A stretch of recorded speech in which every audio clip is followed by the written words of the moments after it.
हम लोग चर्चा कर रहे थे मोनोपोली पर, तो हम इसको पुनः रिवीजन करते हुए चल रहे हैं। मोनोपोली बाजार की वो दशा होती है जब अर्थव्यवस्था में केवल एक विक्रेता होता है और एक विक्रेता और उसके साथ साथ अनंत क्रेता होते हैं, और मोनोपोली बाजार में संपूर्ण पूर्ति पर एक अधिकार रखता है।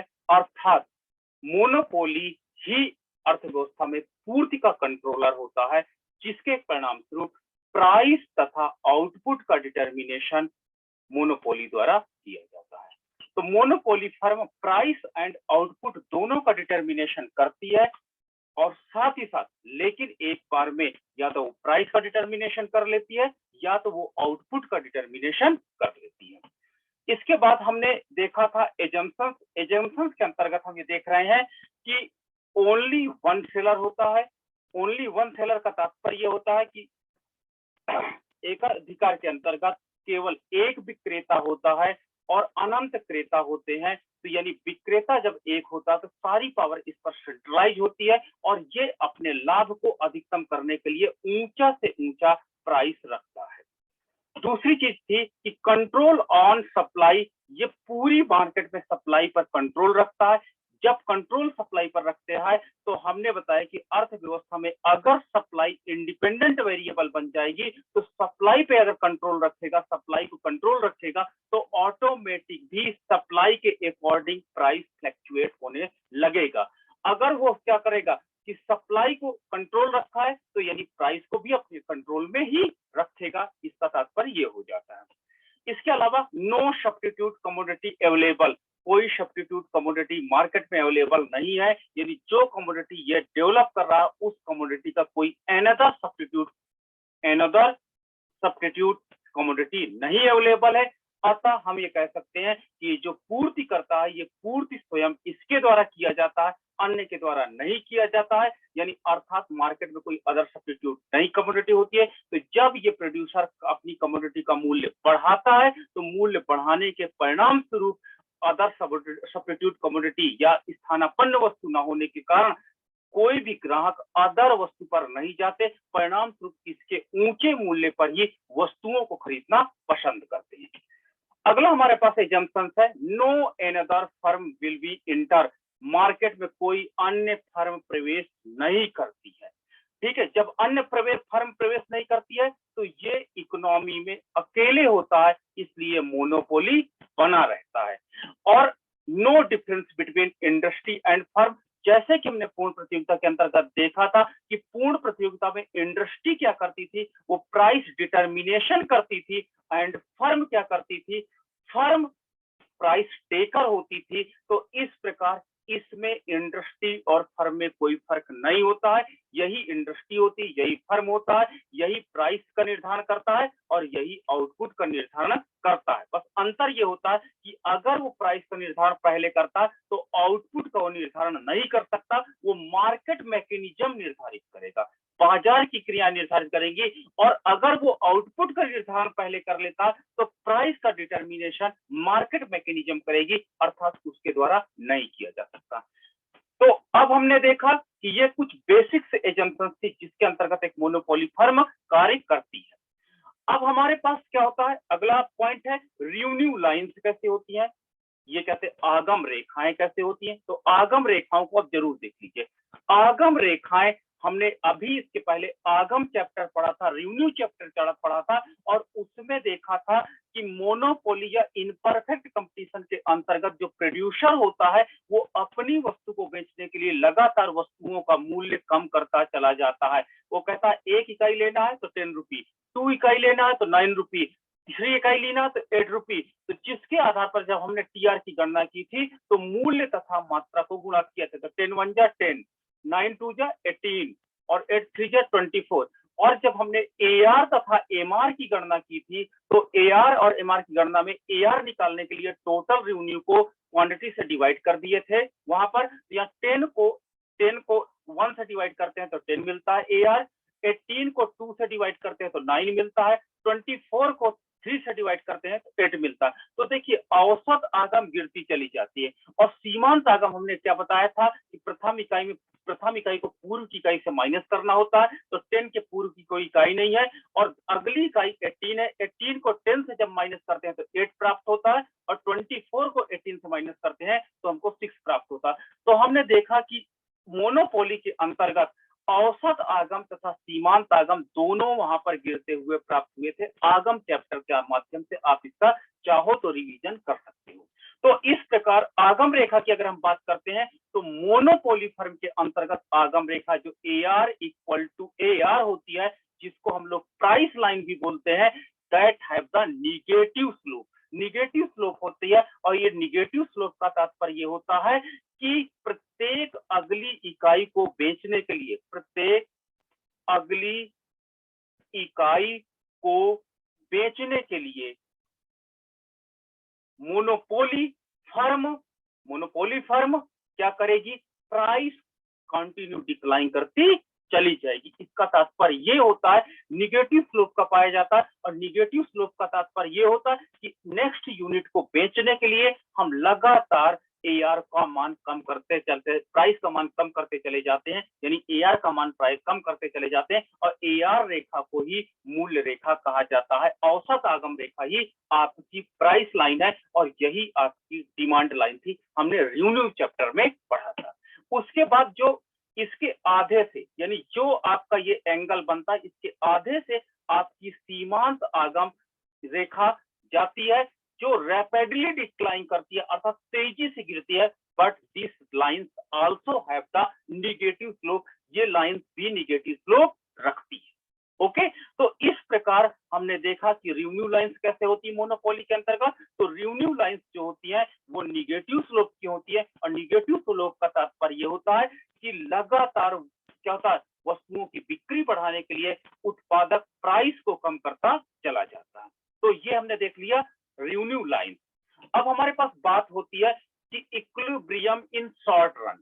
तो याद रखना मोनोपोली फर्म जो होती है वो इक्विलिब्रियम होती है, लेकिन आप याद रखना कि मोनोपोली मतलब एकाधिकारी और एकाधिकारी फर्म को केवल शॉर्ट टर्म में हो सकता है कि थोड़ा बहुत लॉस हो, लेकिन कभी भी मोनोपोली फर्म को दीर्घ काल में लॉस नहीं होगा। एक और नोटेबल पॉइंट, लॉन्ग टर्म में कभी भी मोनोपोली फर्म को लॉस नहीं होता है और अर्थात लॉन्ग टर्म में मोनोपोली फर्म सदैव प्रॉफिट अर्न करेगी। अल्पकाल में हो सकता है मोनोपोली फर्म को नुकसान हो जाए, नुकसान उठाना पड़े, लेकिन दीर्घ काल में कभी भी एक अधिकारी फर्म लॉस नहीं उठाएगी। क्यों? क्योंकि एक विक्रेता होती है बाजार में और एक विक्रेता का तात्पर्य है कि अर्थव्यवस्था में संपूर्ण पूर्ति पर ये कंट्रोल रखती है। तो आप ही बताइए कि अगर कोई मोनोपोली फर्म लॉस दीर्घकाल में होगी तो फर्म छोड़ करके चली जाएगी। इसलिए मोनोपोली फर्म को अल्पकाल में हानि हो सकती है, लेकिन दीर्घकाल में कभी भी हानि नहीं होगी। तो अल्पकाल के अंतर्गत हम 3 स्टेजेस की चर्चा आज करने जा रहे हैं, जिसमें सबसे पहले है असामान्य लाभ। असामान्य लाभ की चर्चा करेंगे, फिर दूसरी कंडीशन हमने चर्चा करेंगे हानि की चर्चा करेंगे और तीसरी हम चर्चा करेंगे सामान्य लाभ की। तो सामान्य लाभ, तो ये 3 कंडीशंस होती हैं अल्पकाल के अंतर्गत और दीर्घकाल के अंतर्गत भी हम आपको 3 प्रकार की चर्चा करेंगे, गिरती लागतों के अंतर्गत, स्थिर लागतों के अंतर्गत, बढ़ती लागतों के अंतर्गत। तो सबसे पहले हम ये 3 चर्चा कर लेते हैं शॉर्ट रन के अंतर्गत। शॉर्ट रन यानी अल्पकाल बाजार का वो समय होता है जब उत्पादक के पास या मोनोपोली फर्म के पास इतना समय नहीं होता कि वो मांग के अनुसार पूर्ति को जनरेट कर सके, तो वो काल क्या कहलाता है, शॉर्ट रन कहलाता है। देखिए शॉर्ट रन में पहली कंडीशन हम आपको डिफाइन किए, पहली कंडीशन में क्या होता है, सुपर नॉर्मल प्रॉफिट प्राप्त होता है, जिसको हम लोग हिंदी में असामान्य लाभ कहते हैं। असामान्य लाभ कहते हैं। असामान्य लाभ फर्म को तब मिलता है जब उसकी वस्तु का मूल्य ज्यादा हो उसकी लागत से। फर्म अपनी वस्तु का मूल्य ज्यादा निर्धारित कर देती है अपनी लागत से, तो इस कंडीशन में उस फर्म को याद रखना सुपर नॉर्मल प्रॉफिट प्राप्त होने लगता है। ठीक है। तो सुपर नॉर्मल प्रॉफिट की एक कंडीशन होती है कि वस्तु का मूल्य, वस्तु की प्रति इकाई लागत, एसी को क्या कहते हैं, पर यूनिट कॉस्ट भी कहते हैं। प्रति इकाई लागत और प्रति इकाई मूल्य में प्रति इकाई मूल्य का मान ज्यादा होता है तथा प्रति इकाई लागत का मान कम होता है। ये याद रखिएगा कि सुपर नॉर्मल प्रॉफिट के अंतर्गत मूल्य का मान, यही परफेक्ट कंपटीशन भी मैंने लगाया था कि मूल्य का मान ज्यादा होता है, इंडस्ट्री मूल्य का मान ऊंचा देती है तथा फर्म की औसत लागत कम होती है। तो इस प्रकार हम कह सकते हैं कि मोनोपोली फर्म को सुपर नॉर्मल जो प्रॉफिट प्राप्त होता है, उस कंडीशन में मोनोपोली फर्म द्वारा जो प्राइस निर्धारित किया जाता है, उस प्राइस का मान ज्यादा होता है तथा उसकी प्रति इकाई लागत या औसत लागत, जिसको याद रखना, प्रति इकाई लागत या औसत लागत, उसका मान कम होगा। देखिए, ये हमारे पास औसत आगम जो हमने अभी देखा कि मोनोपोली फर्म का औसत लागत वक्र नीचे की ओर गिरता हुआ होता है, औसत आगम वक्र नीचे की ओर गिरता हुआ होता है। उसी प्रकार सीमांत लागत वक्र भी नीचे की ओर गिरता हुआ होता है। ये हमने आगम चैप्टर के अंतर्गत स्टडी किया और उसमें बाकायदे हमने देखा ये नीचे की ओर क्यों गिरता है। तो आगम चैप्टर में आप चाहो तो इतना का रिवीजन आप कर सकते हो। ठीक है। अब हमने देखा लागत चैप्टर के अंतर्गत कि जो एवरेज कॉस्ट होती है वो एवरेज कॉस्ट यू आकार की होती है, जो हमने यू आकार का यहाँ पर पाया। अब यहाँ पर देखिए एवरेज कॉस्ट का मिनिमम पॉइंट कहीं पर ये है, देखिए मिनिमम पॉइंट नीचे है और औसत आगम यानी मूल्य ऊपर है। ध्यान से यहीं से देखो, यहाँ पर देखिए ये रेखा जो आपकी है ये मूल्य रेखा, तो देखिए यहाँ पर मूल्य ज्यादा है और औसत लागत नीचे है, मतलब कम है, यानी ये कंडीशन प्रूफ हो रही है, ये कंडीशन कि मूल्य का मान ज्यादा है तथा औसत लागत या प्रति इकाई लागत का मान कम है। ठीक है। औसत लागत के न्यूनतम बिंदु से सीमांत लागत कट करके जाती है। ये देखिए आपका सीमांत लागत है, ये भी यू आकार की पाई जाती है और ये औसत लागत के न्यूनतम पॉइंट से कट करके ऊपर की ओर निकलती है। अब याद रखिए संतुलन की वही कंडीशन हमने कल आपसे डिस्कस किया कि जहां पे फर्म का एमआर इक्वल टू एमसी हो जाए, यानी मार्जिनल रेवेन्यू मार्जिनल कॉस्ट के बराबर हो जाएगा, वहीं पर फर्म इक्विलिब्रियम स्टेज पर आ जाएगी।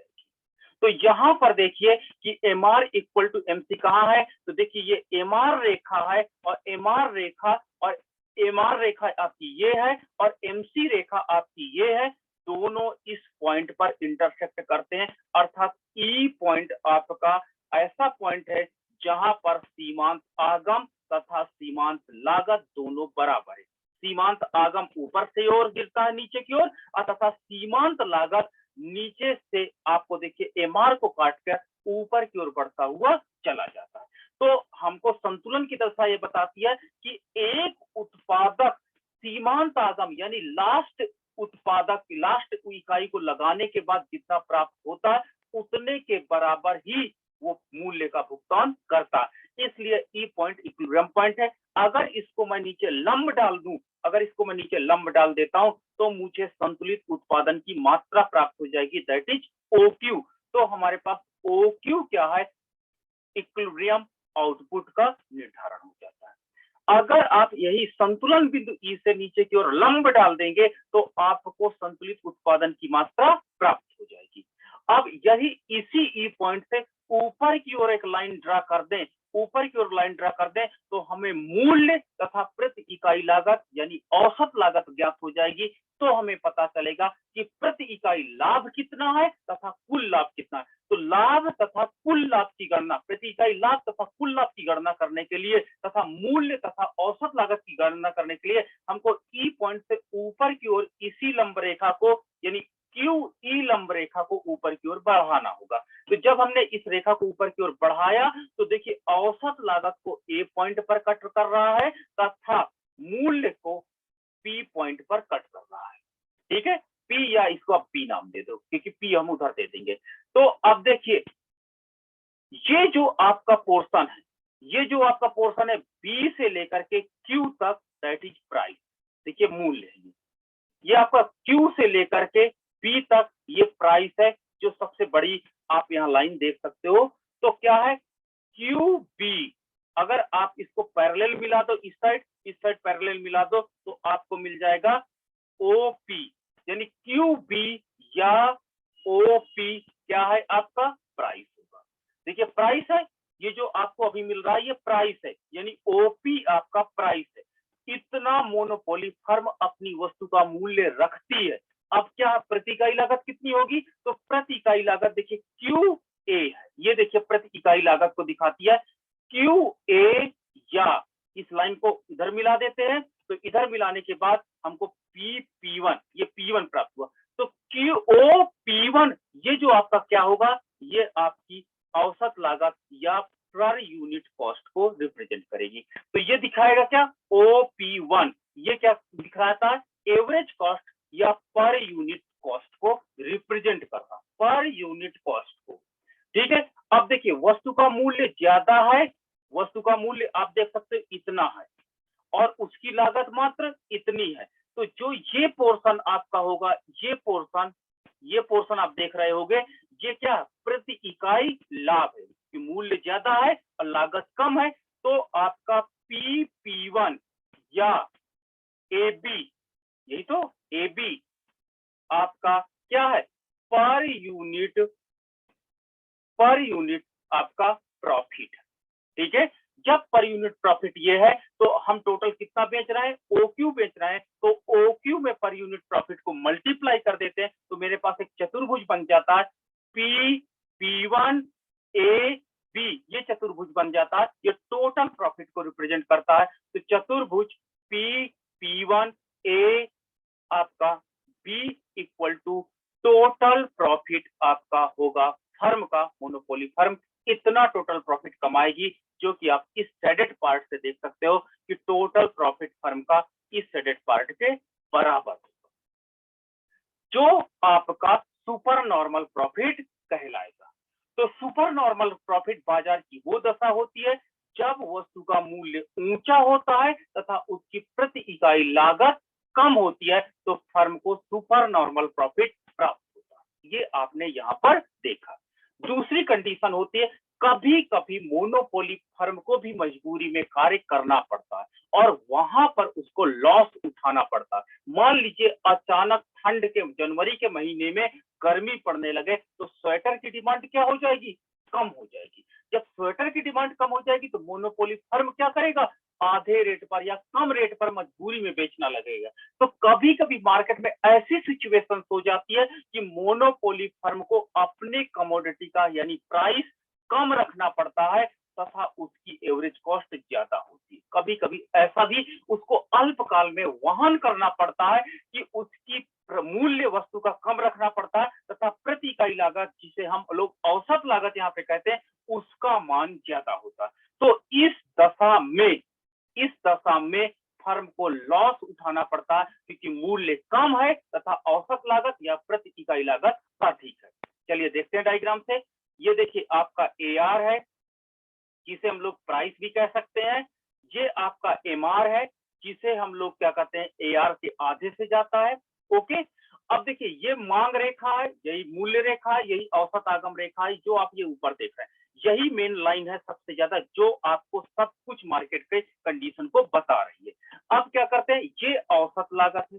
अब देखिए मूल्य रेखा, ये आपकी मूल्य रेखा है, ये आपकी औसत लागत रेखा है, और औसत लागत रेखा यानी औसत लागत या प्रति इकाई लागत मूल्य से ऊंचा है, यानी औसत लागत का मान ज्यादा है तथा मूल्य का मान कम है, जो आप यहाँ पे डायग्राम पे देख रहे हो।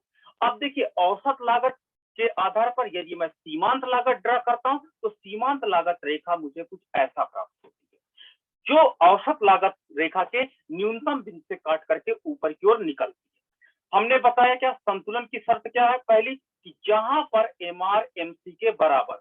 तो चलिए यहां पर भी ढूंढते हैं कि MR इक्वल टू MC कहां पर है, तो ये मार्जिनल कॉस्ट रेखा है, देखिए, और ये आपकी मार्जिनल रेवेन्यू रेखा है।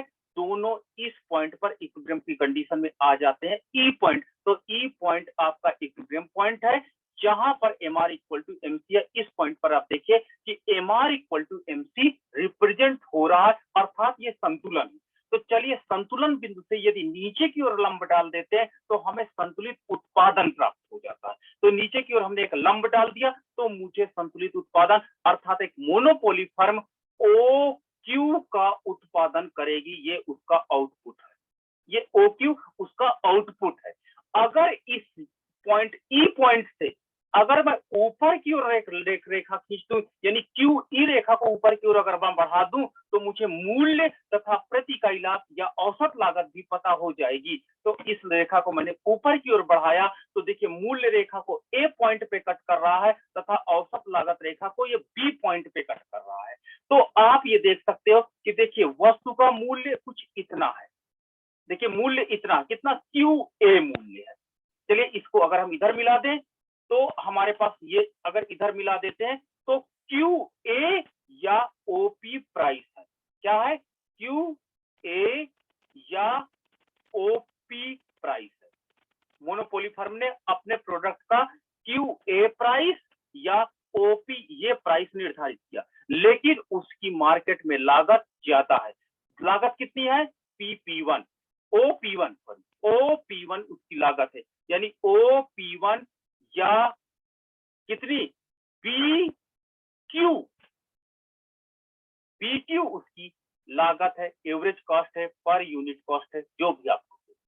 तो देखिए मूल्य कम है और लागत ज्यादा है, तो आपका ये जो पोर्शन होगा ये पर यूनिट लॉस को दिखाएगा।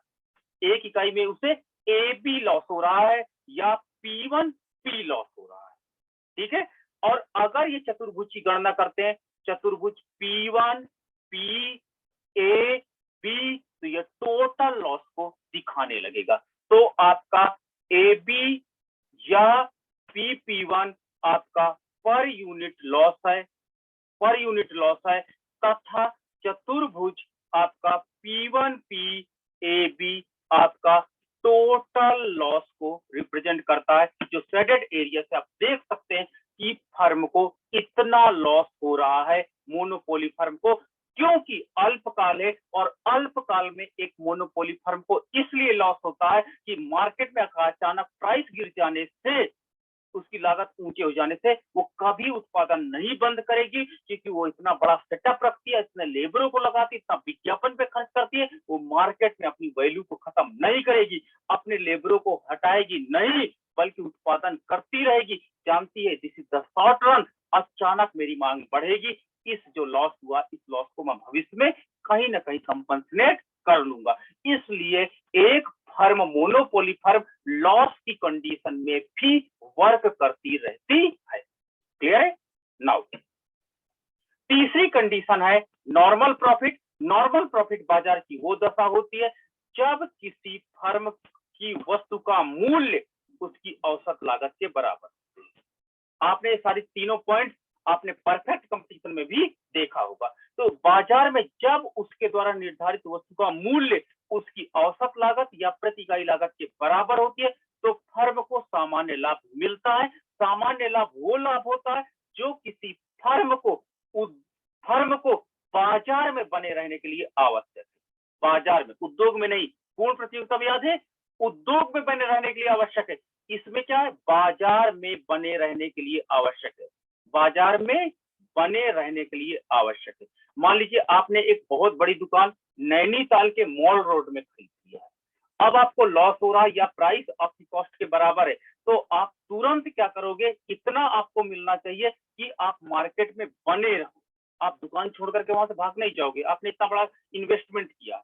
तो नॉर्मल प्रॉफिट वो प्रॉफिट होता है जो किसी उत्पादक को या मोनोपोली फर्म को इतना मिले मूल्य ताकि उसकी लागत कंपनसेट हो जाए, लागत पूरा हो जाए, अर्थात वो बाजार में बना रहे। और इस मूल्य में याद रखना उसका बेनिफिट भी जुड़ा है, उसका मेहनताना भी जुड़ा है। तो अर्थात बाजार में बने रहने वाला प्रॉफिट नॉर्मल प्रॉफिट कहलाता है। इस कंडीशन में औसत आगम रेखा नीचे की ओर गिरती है, सीमांत आगम रेखा भी नीचे की ओर गिरती है। ठीक है, दोनों अभी हमने देखा सीमांत आगम तथा औसत आगम दोनों गिरती है, और औसत आगम रेखा को ही हम लोग मूल्य कहते हैं। अब क्या होता है कि बाजार में जो औसत आगम है, देखिए एवरेज कॉस्ट है, देखिए यहाँ पर मूल्य रेखा को टच कर रहा, मतलब कि औसत लागत और मूल्य दोनों एक दूसरे के बराबर है।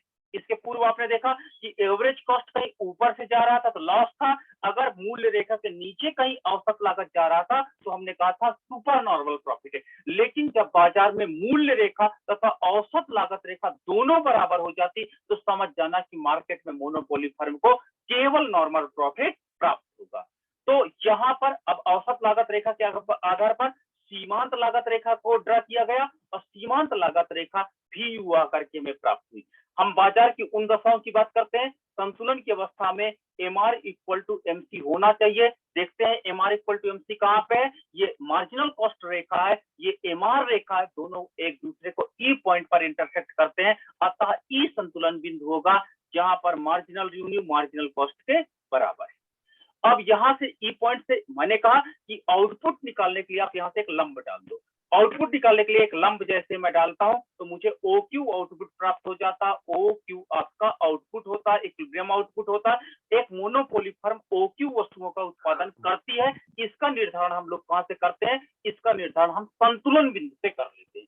अब संतुलन बिंदु को अगर हम ऊपर की ओर बढ़ाते हैं, ये संतुलन बिंदु यानी QE से अगर हम ऊपर की ओर एक रेखा खींचते हैं तो हमें क्या होता है, AR तथा AC को पॉइंट A पर कट करती है, यानी फर्म का ये आपका मूल्य होगा और यही फर्म का क्या होगा, लागत होगा। देखिए मूल्य और लागत दोनों यहाँ पर बराबर है, यानी यहाँ पर आपका QA ये आपका AC भी है, यही आपका प्राइस भी है, दोनों चीज यहाँ पर ये बराबर है।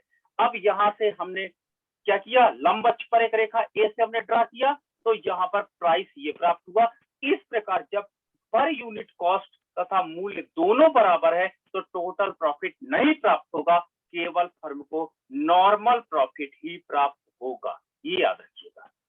जब औसत लागत तथा मूल्य दोनों बराबर होते हैं, प्रति इकाई लागत तथा मूल्य दोनों बराबर होते हैं तो फर्म को केवल सामान्य लाभ मिलता है, और सामान्य लाभ वो लाभ होता है जो किसी उत्पादक को उस बाजार में यानी मोनोपोली फर्म को उस बाजार में बने रहने के लिए आवश्यक है। तो इस डायग्राम में हमने ये स्पष्ट किया कि सामान्य लाभ कितना मिल रहा है। अब हम बात करते हैं लॉन्ग रन। दीर्घ काल में याद रखना, दीर्घ काल वो समय होता है जब उत्पादक के पास इतना टाइम होता है कि वो डिमांड के अकॉर्डिंग सप्लाई कर सके। जब डिमांड के अकॉर्डिंग सप्लाई कर सके तो याद रखना फर्म को क्या होता है, बहुत अधिक फर्म के पास टाइम होता है, और जब फर्म के पास टाइम ज्यादा होता है तो उसके परिणाम स्वरूप कभी भी लॉन्ग रन में एक उत्पादक को लॉस नहीं होगा, ये याद रखिएगा। मोनोपोली फर्म कभी भी लॉन्ग रन में क्या हो जाएगी, लॉस पे नहीं रहेगी। तो अब सबसे पहले हम कॉस्ट का नेचर देखते हैं, लागत का नेचर देख लेते हैं लॉन्ग रन में। तो लॉन्ग रन में नेचर देखते हैं तो अभी हम केवल शॉर्ट रन की लागत को देखेंगे कि किस प्रकार का कॉस्ट का नेचर है। देखिए कॉस्ट अभी हमने आपको स्टडी किया कि औसत लागत जो है वो यू आकार का होता, अभी हमने आपके साथ डिस्कस किया। इसके बाद सीमांत लागत जो होती है वो तेजी से गिरती है, सीमांत लागत, और तेजी से उठती है। हमने कॉस्ट चैप्टर में इसका एनालिसिस किया था कि औसत लागत का जो स्लोप होता है वो थोड़ा हल्का होता है, जबकि सीमांत लागत का स्लोप जो होता है वो वास्तव में ज्यादा होता है। अब दोनों एक ही पॉइंट से निकलते हैं, आप देख लीजिएगा लागत चैप्टर में दोनों सीमांत लागत तथा औसत लागत एक ही पॉइंट से ओरिजिनेट होते हैं, निकलते हैं। लेकिन औसत लागत की गिरने की स्पीड कम होती है तथा सीमांत लागत तेजी से गिरती है, इसलिए इनके बीच का डिस्टेंस बनता चला जाता है। तो इन लागतों में हमको तीन प्रकार का व्यवहार नजर आ रहा है, तीन प्रकार की विशेषताएं नजर आ रही। पहली विशेषता कि जहां पर आप देखिए इस पार्ट में पोर्शन नंबर 1 यानी पार्ट नंबर 1, जहां पर औसत लागत डिक्लाइन कर रहा है और इसके साथ ही साथ सीमांत लागत भी डिक्लाइन कर रहा है। ठीक है, यहाँ पर देखिए ये औसत लागत है जो डिक्लाइन करता जा रहा है और ये सीमांत लागत डिक्लाइन करता जा रहा है। तो इस स्टेज का हम लोग नाम देते थे लागत ह्रासमान नियम। लागत ह्रासमान नियम, ये लागत आपका ह्रासमान नियम है, दैट इज स्टेज फर्स्ट। यानी फर्स्ट स्टेज वो स्टेज होती है जब लगातार लागतें कम होती चली जाती हैं। तो हम लोग सुविधा के लिए आगे चल करके इसको एक सीधी रेखा के रूप में ले लेंगे, अर्थात कुछ हम ऐसा डायग्राम बना लेंगे। ठीक, ये आपका एवरेज कॉस्ट हो जाएगा, ये आपका मार्जिनल कॉस्ट हो जाएगा। देखिए दोनों नीचे की ओर गिरती हुई होती है, तो हम केवल इस पॉइंट तक स्टडी करेंगे, इस पॉइंट के आगे की स्टडी नहीं करेंगे। जहां पर सीमांत तथा औसत लागतें गिरती हुई होती है, केवल उसका अध्ययन करेंगे। दूसरा हम लोग स्टडी करेंगे जहां पर औसत लागत तथा सीमांत लागत दोनों बराबर हो जाते हैं, इसको स्टेज 2 कहते हैं। इसको कहते हैं स्थिर लागतों के अंतर्गत।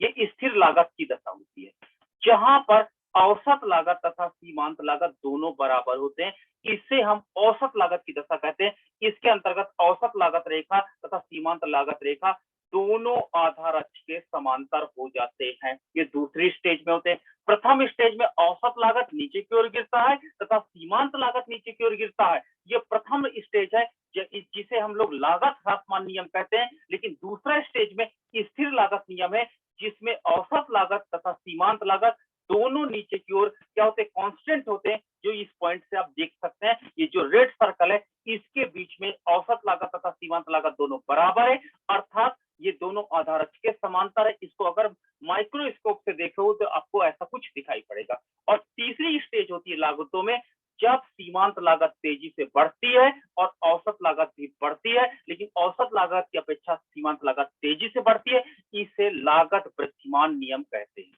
लागत वृद्धिमान नियम कहते हैं।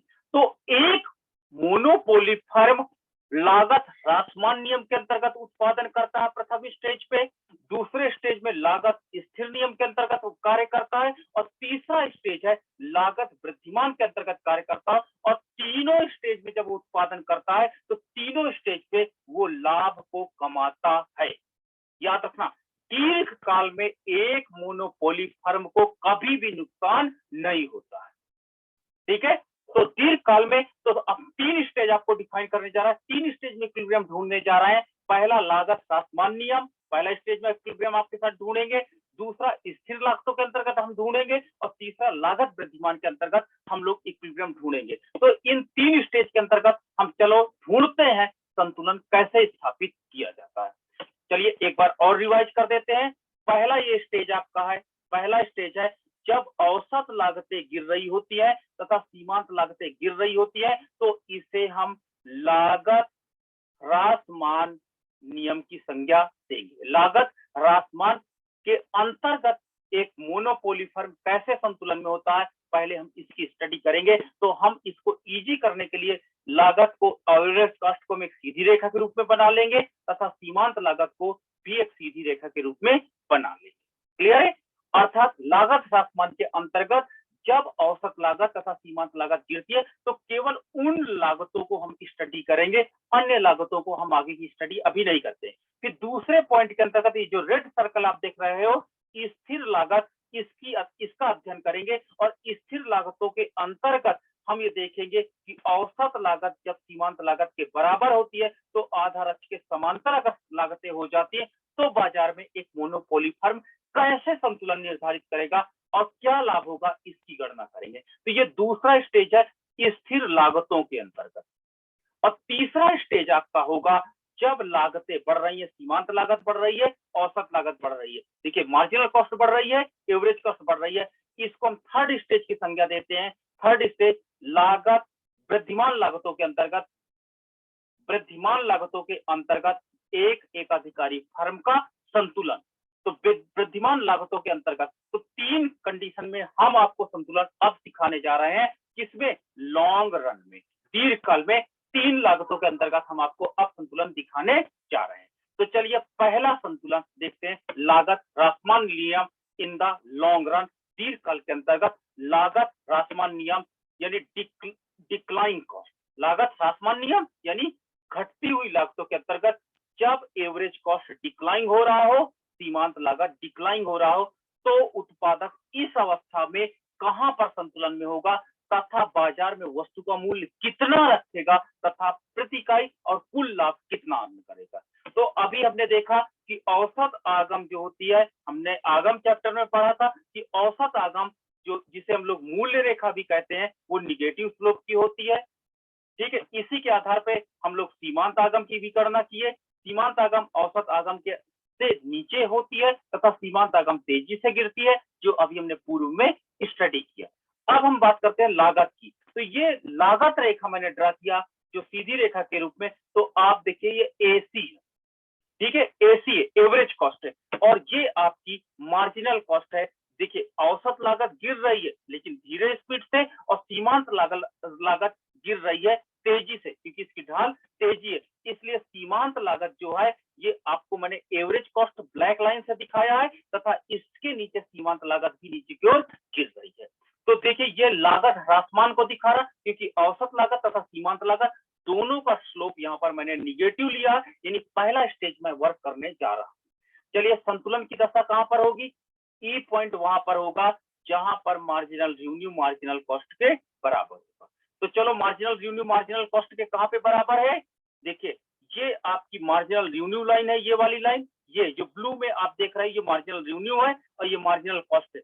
शायद ये ऐसा पॉइंट है, ई पॉइंट है, जहां पर दोनों बराबर है, क्या मार्जिनल रेवेन्यू और मार्जिनल कॉस्ट दोनों बराबर है, ई पॉइंट पर।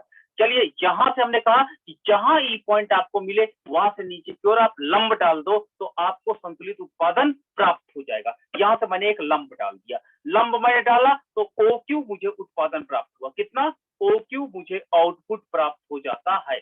अब आउटपुट मुझे यह प्राप्त हुआ, हमने बताया कि क्यू ई रेखा को यदि ऊपर की ओर बढ़ा दे तो हमें मूल्य तथा प्रति इकाई लागत या औसत लागत प्राप्त हो जाएगी। तो चलिए क्यू ई रेखा को ऊपर की ओर बढ़ाते हैं, तो क्यू ई रेखा ऊपर की ओर बढ़ती है तो देखिए काली रेखा को आपको ए पॉइंट पे काटती है तथा ब्लू रेखा को आपको बी पॉइंट पे काटती है।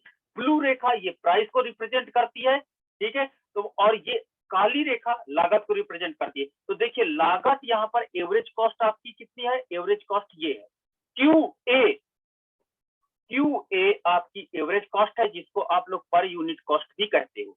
और क्यू बी क्या है, क्यू बी आपकी क्या है, ये प्राइस को रिप्रेजेंट करती है, जो देखिए लागत की अपेक्षा मूल्य ज्यादा है ना, यानी मोनोपोली फर्म ने क्या किया, मूल्य अपनी वस्तु का ज्यादा निर्धारित किया तथा उसकी लागत कम है, परिणाम स्वरूप ए बी के बराबर क्या होता, उससे ए बी के बराबर पर यूनिट प्रॉफिट प्राप्त होता है। पर यूनिट क्या मिला, प्रॉफिट प्राप्त होने लगा। इसको अगर हम लंब अक्ष पे मिला दें तो लंब अक्ष पे मिलाने के परिणाम स्वरूप मैं देखता हूं ये शेडेड पार्ट एक पार्ट प्राप्त हुआ, ये देखिए ओपी प्राइस है, क्यूओपी प्राइस है तथा ओसी आपकी लागत है, परिणाम स्वरूप पीसी या एबी प्रति इकाई लाभ है, जो ये आपको दिखाता है टोटल लाभ को रिप्रेजेंट करता है। चतुर्भुज P1CAB आपका टोटल प्रॉफिट को रिप्रेजेंट कर रहा है घटती लागतों के अंतर्गत, अर्थात एक फर्म को घटती लागतों के अंतर्गत इतना टोटल प्रॉफिट मिलता है, ये आपको यहां से स्पष्ट हो गया। मैंने आपको फिर से बोल रहा हूं, दीर्घ काल में एक एकाधिकारी को कभी भी लॉस नहीं होता है, ठीक है। तो देखिए पहला हमने देखा कि जब औसत लागत तथा सीमांत लागतें दोनों गिर रही थी, औसत लागत ये काली रेखा से तथा सीमांत लागतें दोनों गिर रही थी, तो संतुलन बिंदु ई पॉइंट था तथा फर्म अपनी वस्तु का मूल्य ऊंचा निर्धारित करता है, जो क्यूबी या ओपी1 से निर्धारित है तथा औसत लागत कम है, फर्म को प्रॉफिट होता है। ये आपको लाइट ब्लू शेडेड पार्ट बता रहा है कि फर्म को प्रॉफिट हो रहा है। दूसरी कंडीशन है कि जब लागतें स्थिर हो, स्थिर लागतों के अंतर्गत जब एवरेज कॉस्ट मार्जिनल कॉस्ट के बराबर, ऐसी स्टेज हमने बताया देखा था कि वास्तव में उत्पादक को दूसरी अवस्था में प्राप्त होता, तो इसमें संतुलन कैसे होगा। तो हमने देखा कि एवरेज कॉस्ट नीचे, एवरेज रेवेन्यू नीचे की ओर गिर रही होती है, आगम चैप्टर में हमने पढ़ा था, यही मूल्य रेखा है, ठीक है। दूसरा सीमांत लागत रेखा है, एमआर है, जो नीचे की ओर गिर रहा है, और ये आपकी जो ये ब्लू लाइन मैंने ड्रा किया है, ये ब्लू लाइन आपकी average cost equal to marginal cost को रिप्रेजेंट कर रही है स्थिर लागतों के अंतर्गत, स्थिर लागतों के अंतर्गत रिप्रेजेंट कर रही है, इसलिए ये रेखा आधार अक्ष के समांतर है। क्लियर है। अब देखो जहां पर देखो मार्जिनल कॉस्ट इसी के ऊपर मार्जिनल कॉस्ट है, इसी के ऊपर एवरेज कॉस्ट है, यानी दो लाइन जो कॉस्ट है इसी, ये ब्लू जो मैं रेड पेन चला रहा हूं, देखिए रेड पेन के ऊपर इसी में दो कॉस्ट है, एवरेज कॉस्ट और मार्जिनल कॉस्ट।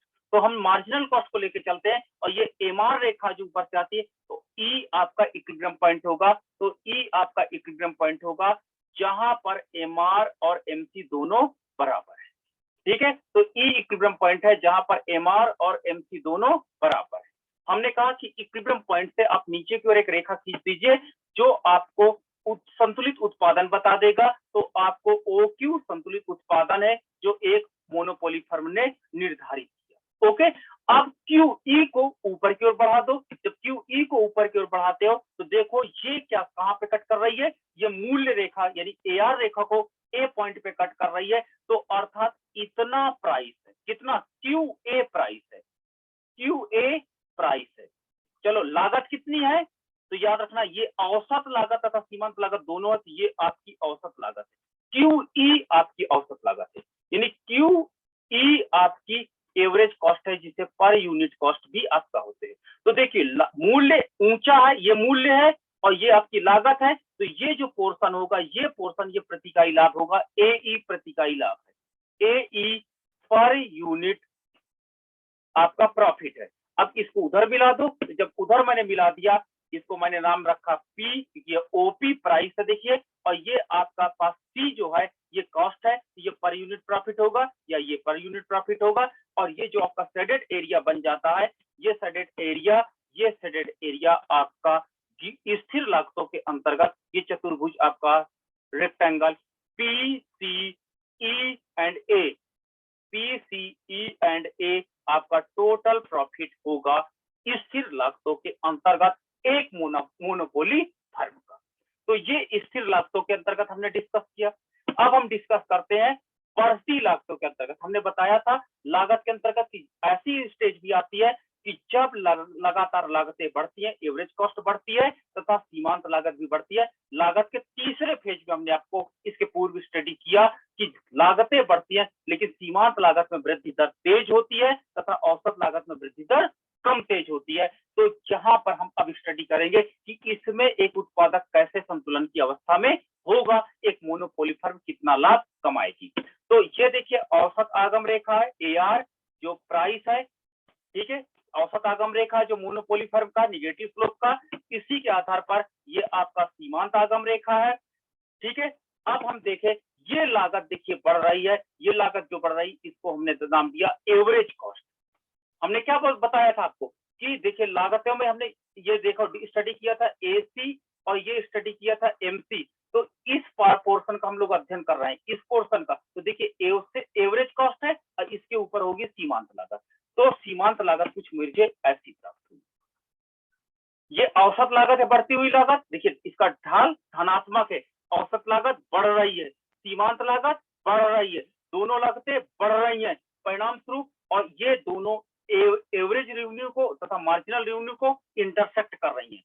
और संतुलन की अवस्था कहां पे होगी, जहां पर ई पॉइंट होगा। ई पॉइंट कहां पर होगा, अर्थशास्त्रियों ने बताया कि जहां पर सीमांत आगम तथा सीमांत लागत दोनों बराबर होगा। तो सीमांत आगम रेखा ये है जो ऊपर से नीचे की ओर ये गिर रही सीमांत आगम रेखा तथा सीमांत लागत रेखा ये है, दोनों एक दूसरे को ई पॉइंट पे कट कर रहे हैं। तो ई पॉइंट आपका संतुलन पॉइंट होगा जहां पर एमआर एमसी दोनों आपस में एक दूसरे के बराबर है, दोनों एमआर और एमसी दोनों एक दूसरे के बराबर है।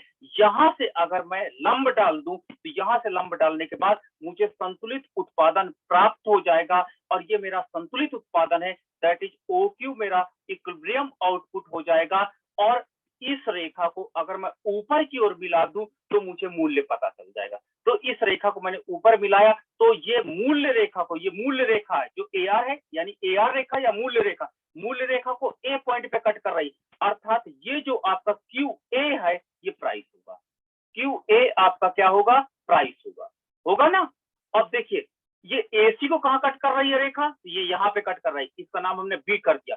तो ये जो देखिए क्यूबी जो आपका होगा, क्यूबी कहां पर है, ये क्यूबी है। तो देखिए ये आपकी औसत लागत है या प्रति इकाई लागत, ये एवरेज कॉस्ट है। ये आपका रेखा जो रेट से है ये प्राइस है। तो देखिए एवरेज कॉस्ट का मान बहुत कम है तथा प्राइस का मान ऊंचा है, परिणाम स्वरूप फर्म को इतना पर यूनिट प्रॉफिट प्राप्त हो रहा है। ठीक है, इसको अगर हम लंब अक्ष पे मिला दे तो टोटल प्रॉफिट मिल जाएगा। तो ये आपका प्राइस है, ओ पी प्राइस हमें प्राप्त हुआ एंड ओ P1 मुझे लागत प्राप्त हुआ। ये आपका एवरेज कॉस्ट है, ये एवरेज कॉस्ट को रिप्रेजेंट कर रहा है और ये पोर्शन आपका प्राइस का रिप्रेजेंट कर रहा है। परिणाम स्वरूप PP1 आपका पर यूनिट प्रॉफिट होगा और ये आपका जो चतुर्भुज बनेगा P1 BA, आपका रेक्टेंगल चतुर्भुज P1 BA आपका टोटल प्रॉफिट होगा। इस प्रकार हमने ये देखा शेडेड एरिया कि आपका शेडेड एरिया प्राप्त हुआ ग्रीन कलर से, ये फर्म को बढ़ती लागतों के अंतर्गत प्राप्त लाभ को रिप्रेजेंट कर रहा है। तो इस प्रकार एक मोनोपोली फर्म, याद रखिएगा, एक मोनोपोली फर्म अल्पकाल में इन द शॉर्ट रन में तीन कंडीशन हमने डिस्कस किया आज। सुपर नॉर्मल प्रॉफिट वो कंडीशन होती है जब किसी वस्तु का मूल्य ज्यादा होता है तथा उसकी औसत लागत कम होती है। दूसरा मैंने डिस्कस किया लॉस मैंने वो डिस्कस किया जब किसी वस्तु का मूल्य कम होता है, औसत लागत या प्रति इकाई लागत ज्यादा होती है। और तीसरा मैंने आज डिस्कस किया नॉर्मल प्रॉफिट बाजार की वो दशा होती है जब प्राइस एंड एवरेज कॉस्ट दोनों बराबर होती है। तो हमने देखा कि शॉर्ट रन में केवल फर्म को एक कंडीशन पे लॉस मिला, ठीक है, तो और बाकी सुपर नॉर्मल प्रॉफिट उसको प्राप्त हुआ एंड नॉर्मल प्रॉफिट प्राप्त हुआ। लेकिन जब हमने दीर्घकाल की बात की तो दीर्घकाल में उत्पादन के तीनों नियम अर्थात लागत के तीनों नियम के अंतर्गत उसने कार्य किया।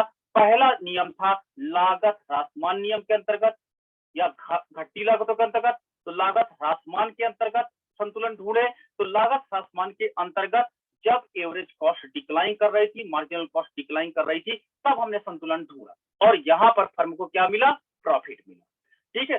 दूसरी कंडीशन में कांस्टेंट या स्थिर लागतों के अंतर्गत हमने अध्ययन किया और स्थिर लागतों के अंतर्गत हमने ये देखा कि एवरेज कॉस्ट मार्जिनल कॉस्ट के जब बराबर होता है तो भी फर्म को प्रॉफिट प्राप्त होता है। और तीसरा मैंने अध्ययन किया कि जब वृद्धिमान लागतों के अंतर्गत भी हमको संतुलन प्राप्त हुआ, जब एवरेज कॉस्ट तथा मार्जिनल कॉस्ट बढ़ रही थी तो भी फर्म को प्रॉफिट प्राप्त हुआ। तो इस तरह तीन डायग्राम आपके शॉर्ट टर्म में थे एक मोनोपोलिस्टिक फर्म के लिए और तीन डायग्राम आपके दीर्घकाल के थे अर्थात मोनोपोली फर्म।